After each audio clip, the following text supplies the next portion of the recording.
नमस्कार, मैं हूं ब्रजेश और आप देख रहे हैं बीटी न्यूज़ इंडिया। और बीटी न्यूज़ इंडिया में आपका स्वागत है।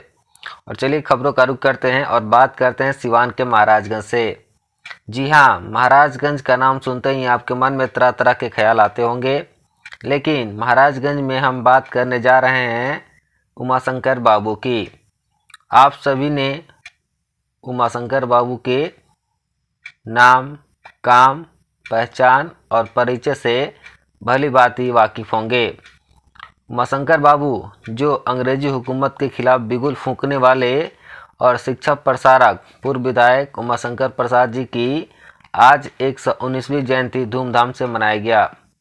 आपको बता दें कि जयंती समारोह का उद्घाटन बिहार विधानसभा के अध्यक्ष अवध बिहारी चौधरी एवं विधान परिषद के सदस्य विनोद कुमार जायसवाल ने दीप प्रज्वलित कर किया।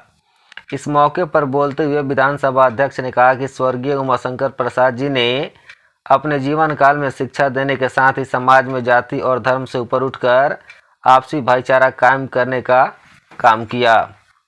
इस क्षेत्र की जनता ने उनका गहरा लगाव था, जिसके कारण उन्होंने विद्यालय की स्थापना के साथ विधायक के रूप में भी कार्य किया। विधानसभा अध्यक्ष चौधरी ने युवा पीढ़ी से उनके दिखाए गए समाज सेवा के मार्ग पर चलने की अपील की।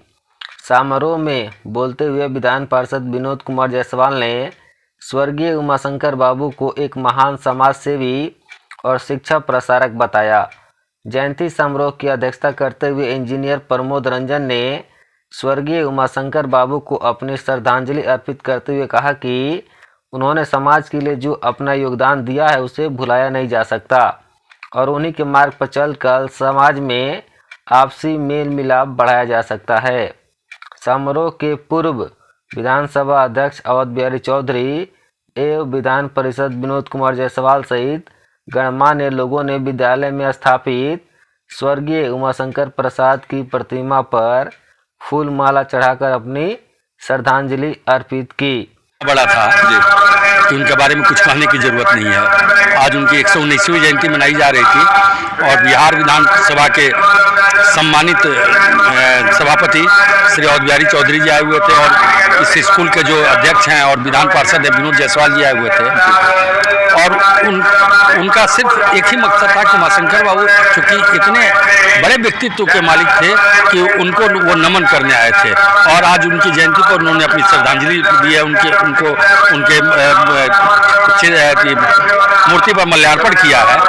और उमाशंकर बाबू के बारे में मैं दो शब्द में आपसे कहूँगा कि स्वतंत्रता आंदोलन की लड़ाई हो या शिक्षा के क्षेत्र में विकास का कार्य हो या समाज सेवा हो, चाहे वो विद्यालय के सचिव रहे हो तब, चाहे विधायक रहे हो तो वो आम आदमी के साथ मिले हुए थे और सबके दुख सुख में वो साथ रहते थे। यही कारण था कि विद्यालय का हमेशा उनको सेक्रेटरी साहब कहा जाता था। कोई उनको विधायक जी नहीं कहता था, लोग सेक्रेटरी साहब कहते थे। इसलिए कहते थे कि वो विद्यालय से इतना ना जुड़े हुए थे और कोई भी आया, जैसे आप ही आ गए कि हमको यहाँ पढ़ना है, हमारे पास फी नहीं है, तो कहते थे कि फी मैं आपका दूंगा, आप पढ़ाई कीजिए। क्योंकि मकसद ये था कि पैसे के अभाव में किसी की पढ़ाई।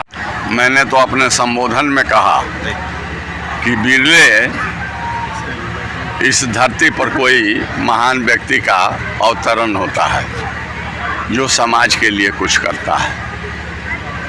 उमाशंकर बाबू दो बार विधायक रहे। ये सामाजिक प्रतिष्ठान स्थापित करने का काम किया, शिक्षण संस्थान बनाए, आंदोलन के लड़ाई में भी इन्होंने बहुत सक्रिय योगदान दिया और ये सबसे मिलते थे, अच्छे मतलब मधुर स्वभाव के व्यक्ति थे। तो इन्होंने जो सबसे बड़ी काम मेरे नज़र में जो ये विद्यालय की स्थापना किए हैं, यह एक बहुत ही दूरदृष्टि की काम इन्होंने किया है।